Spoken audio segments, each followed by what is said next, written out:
Hi, it's Craig Nicol from Nicol Buyer Advisory. I'm here to answer a commonly asked question: what do buyers advocates actually do? And today we're going to break it down into a few steps so everyone can get a good understanding, so listen up. So the first step involves understanding the client's actual property goals, the position that they're currently in, so we can best make a plan to move forward from there. So this might be different it is different for every single person, right? Some people are looking for homes, big homes, small homes, everyone's got different budgets. Some people have finance organised, some are at the very early stages and haven't gotten that organised, and then others who are looking for their 5th, 6th, 7th investment are in a different position, and they're pretty ready to go.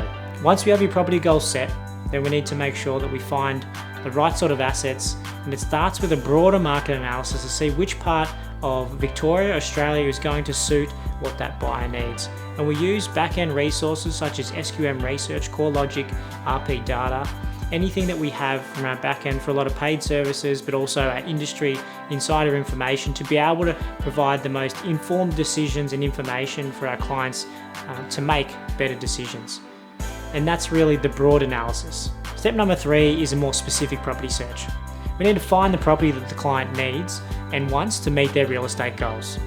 And the type of asset and the type of property, where we are, that's been done in the previous step. But now we need to find the property, and it's easier said than done when only 1 or 2% of the property market at any one point in time may have the good quality assets or the very high ones that we're looking for. And we're not looking to just buy any old property for our clients. So this is a really rigorous step. How do we find those properties? It's not just on real estate portals. We have to use our industry contacts as well as off-market listings, or find those listings in any way that we possibly can.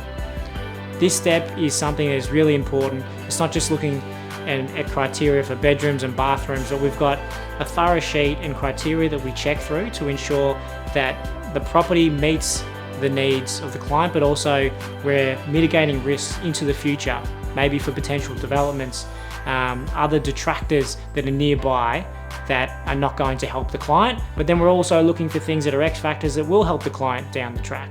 So all these little things and much, much more is what is going on in this stage.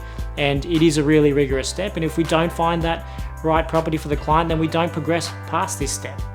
So we really, really do spend a lot of time potentially within this step of the buyer's advocate process, but there's nothing more important. We need to find the right property. Step number 4 is inspecting the properties. We need to actually go there, inspect the area and the properties, and complete a meticulous inspection. Obviously, they've got to meet criteria first before we just go through any property. So once we do get to this step, it's really important then that we're looking for smaller detailed issues or concerns that we can see with the property, the neighbouring property, anything around it, inside it. And this is really important just to ensure that the asset is of high quality. And then once we do see that it does meet that standard, then we can get the buyer or our client to come through and have a look at the property, because we don't want to waste their time. If we get a buyer to come through and have a look at these properties, we've got to know that it meets most of the criteria already before we do take that next step. For step number 5, we're completing some even heavier due diligence to look into the property, this one property that we potentially found that meets the client's criteria. And we're looking in things such as zoning and overlays, we're reviewing contracts, we're getting building pest inspectors through. So we're taking these things to the next level, and there is some outlay of money at this stage. So everyone is more serious about the property. We need to make sure that the asset is of good quality and there aren't some issues that could cause our clients problems down the track. Step number 6. This is the make or break moment where we negotiate for the property purchase at the best possible price. And it's such a perilous situation for inexperienced buyers. There's so much time and money lost at this stage. They may overpay, they don't know what the property values are, they're not experienced with negotiation tactics. We're dealing with extremely seasoned agents that are dealing with negotiations every single day. It's a difficult situation.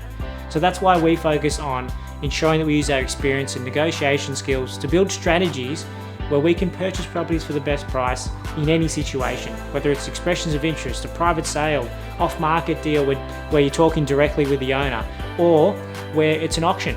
Whatever the process, we're creating a strategy to purchase the property and not miss out on something that could have been your dream property or a wonderful investment.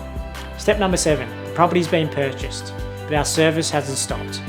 This step is important to ensure that all the paperwork is completed correctly, everyone is organised in regards to settlement coming up, insurances are in place, and also the new owner of the property knows exactly what's going on and their next steps moving into their new home or getting their investment ready to go onto the rental market. Step number 8, settlement's been done. And if there are any ongoing issues or problems, we are here to help as much as possible.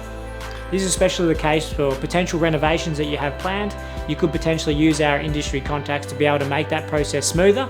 But of course, we do have repeat clients as well that are looking to purchase their next property, and we're here for your full property journey. Ultimately, a buyer's agent is there to save you time, money, and stress. But they'll also ensure that you buy a wonderful asset that is going to set you up financially for the future. For a limited time, we're offering limited spots for free 30-minute consultations. So for homeowners, we're going to sit down, ensure that you're on track. If you're looking to purchase property, make sure that you're looking at the right assets in the right area, right type of properties to ensure your financial future. For investors, we'll take a review of your portfolio. Again, we'll check what sort of properties that you have. We'll check the rental yields you have. We'll see how they're performing and whether you want that in your portfolio for the long term, or what other assets might complement what you already have to ensure you can meet your financial goals. So if that sounds like you, it's absolutely no obligation, free advice. Sign up at the link below. Thanks for watching. We'll see you again next time.